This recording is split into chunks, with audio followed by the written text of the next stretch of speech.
Now, to hear Treasury Secretary Tim Geithner tell it all is fine. As the speaker pointed out, the economy is looking up in broadcast interviews and newspaper columns, radio chats, you name it. Tim is selling it. But are folks really buying it? Or for that matter, is Tim the guy to be selling it so that we can buy it? Well, Economic Policy Institute Director Dorsey says Geithner is the guy for the job, and the proof is in the economic pudding. Good to have you back with us, Kristen. So Geithner gets an unfair rap as over his head and Indy? Well, you know, certainly it looked like last year he may be the first high-level person from the Obama administration to go, but here he is still standing. And actually, despite the fact that many people, including me, were skeptics, he's actually speaking some truth about where the economy is. Now, keep in mind, you know my perspective, Neil. Until the labor market recovers, I'm not ready to trumpet anything about this economy.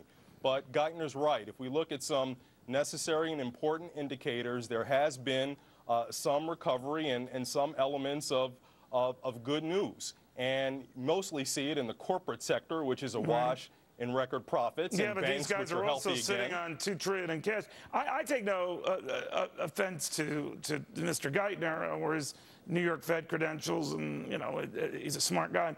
I don't know if he's the right guy, though. There's very few people, including Mr. Geithner, in this economic team that has real job, private sector experience, hiring and firing folks, building businesses. We have a lot of very smart wonks, but, you know, I don't know if they should be in charge of the economy. Well, you know, look, I'm going to say this. There was a lot of creativity that went into the management of the TARP program, which, to the surprise of many people, and I know you included, Neil, has achieved far better than we ever thought it would and is actually going to return a profit to taxpayers. I want to see some of that same creativity and ingenuity brought to figure out how we, you know, directly target and stimulate the job market, which is still struggling, and as you mentioned, is going to struggle for a while longer. Well, by the way, I don't share your view that TARP is a great big success, or that it could have been better spent, not spent at all, and that a lot of institutions could have been allowed to fall. And I said that, by the way, in the prior administration, so we could quibble over that. What I am asking you about, though, is whether, if there is a double dip, or that this slowdown, at least popping up in some of these numbers, confirms we could re-enter something bad. Is he the first guy to go?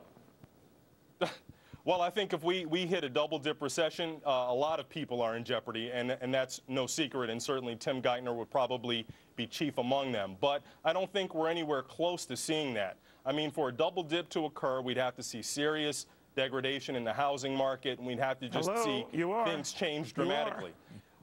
We're also seeing some signs that the bottom is clearly there, and we see a lot of areas where housing is improving.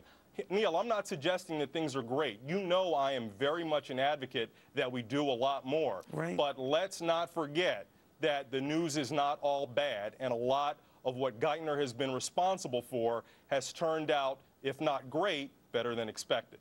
All right. Well, we can quibble over some details, but you raise your points very well. Dorsey, good seeing you again. Thank you very much. Have a good show.